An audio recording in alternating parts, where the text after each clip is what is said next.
What's going on, everybody? We have a pretty mixed day for the Bitcoin miners. We have some recent news to talk about here for Cleanspark. We're also going to cover Solana and a spot ETF by VanEck, and we'll see what else we get into. Now, if you guys get something useful out of this, you know what to do. Also consider checking out the links down below for some free stocks and cryptos. And first off, let's look at this Cleanspark news. Now, I'm here on their investor relation tab. I'll leave the link down below for you. Cleanspark announced an agreement to acquire Grid's infrastructure based on an enterprise value of $155 million and expansion plans of over 400 megawatts in Tennessee. And this should be over the next 2 years. Cleanspark's total announced, planned, and owned capacity now sits at over 1 gigawatt of premium infrastructure in support of America's rapidly advancing technological environment. We also have 20 megawatts of power effective immediately, because the company's also entered into an exclusive hosting agreement for all currently available power. Now, under the terms of this merger agreement, Grid shareholders will receive shares of Cleanspark. You'll see that this was a company in pretty dire straits. They had $754,000 in cash, $81 million in debt. They needed to be acquired. So we're talking about an unprofitable company, a company with a pretty big amount of debt. Cleanspark's gonna work their magic, get that efficiency back in check, pay down that debt, and start expanding with Grid's infrastructure. So Cleanspark will assume all outstanding debt, any other obligations of Grid pursuant to the merger. Cleanspark also provided Grid with a $5 million working capital loan and a pay down bridge loan of approximately $50 million that was used to satisfy certain obligations of Grid. And as said by Zach Bradford, we are looking forward to welcoming the Grid team to the Cleanspark family, and we're excited to apply the Cleanspark way, carefully honed alongside the communities we operate in Georgia and Mississippi, to Grid's impressive pipeline in Tennessee. This acquisition would give us a cleared, steady path over the next 3 years to accomplish in Tennessee what we proudly achieved in Georgia over the past 3 years. That achievement was to build out over 400 megawatts of infrastructure backed by valuable long-term power contracts. After closing, we expect to focus in on the best opportunities in the Grid pipeline. We anticipate that this will allow us to exceed 100 megawatts in Tennessee by the end of this year and eventually grow that to 200 megawatts in 2025 before exceeding 400 megawatts in 2026. At every step of the way, we will continue to work together with local communities as we build infrastructure capable of powering as much as 1 gigawatt of data center operations in Tennessee. Now, Trey Kelly, Grid CEO, says, "I'm so proud of the business and team we have built at Grid, so joining a company with a shared vision and values like Cleanspark makes for an ideal business combination." Now, Harry Sudock, Grid's CSO, said, "I have long admired Cleanspark's track record of disciplined execution, and I'm looking forward to bringing that to our tremendous Tennessee power pipeline. Growing our portfolio of data centers in this attractive region positions us to continue strengthening the resilience of the power grid while delivering Cleanspark's leading mining capabilities." Like Cleanspark, Grid has taken a community-first approach to building its data centers, embedding itself into the towns and communities it operates in. In addition to Grid's corporate headquarters in Cincinnati, Ohio, they operate a research and development center in Austin, Texas, and a development, deployment, and equipment repair center in Rutledge, Tennessee.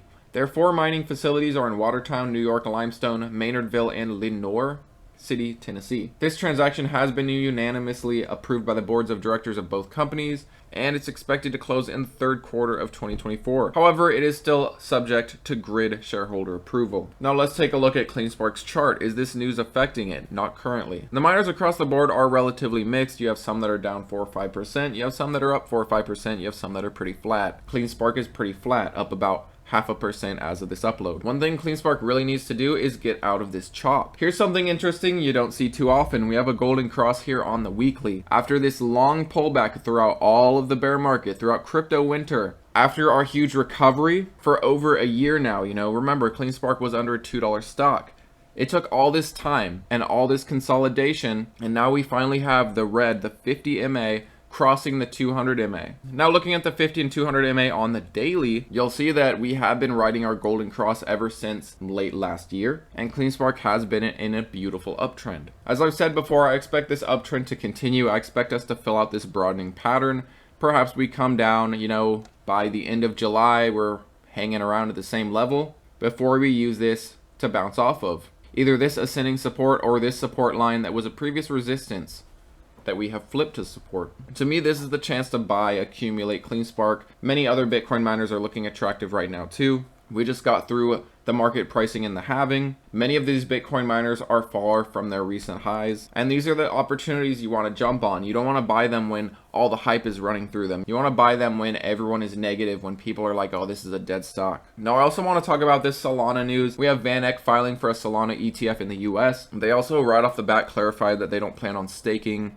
This was something with ETH, you know. Seems like these Ethereum spot ETF issuers aren't going to be allowed to stake ETH. It seems like the same story here with Sol. They're already getting that out of the way. And Matthew Siegel, VanEck's head of digital research, said that he believes that the Sol token is a clear-cut commodity and believes that the native token Sol functions similarly to other commodities such as Bitcoin and ETH. Like Ether on the Ethereum network, Sol can be traded on digital asset platforms or used in peer-to-peer transactions. And as said by Brian L. Fry, the University of Kentucky's law professor, says that assuming the SEC gives final approval to the Ethereum ETFs, it's pretty hard to see how it can deny approval to Solana ETFs, given that they function in essentially identical ways, especially from the SEC's perspective. And Fry continues on by saying, I think the SEC under current leadership is approving these ETFs only reluctantly, because it doesn't really see any realistic way to avoid it. Seems like a spot Solana ETF will be approved inevitably. And looking at Sol, it's looking at a nice recovery day.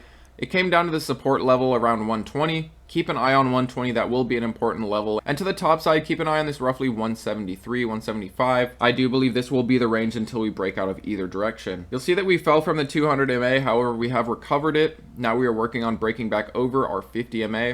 Right here around 155. Another thing to watch out for is this descending resistance. We might find it as resistance once more. Perhaps a successful break over the 50 MA will bring us to test our descending resistance, probably right around the 170 area, maybe a little lower down at 165. It depends on the timeline of a breakout. But keep an eye on this descending resistance. We have bounced off it a few times. And this is essentially where I think Solana will be over the next couple weeks, probably stuck in this range until we break out, in my opinion, to the upside. But look at Solana, it's been in a beautiful uptrend. It had its golden cross back in October 2023, and it has been an uptrend ever since. Except for recently, it has been pulling back. And now we're seeing the 50 MA kind of starting to curl down.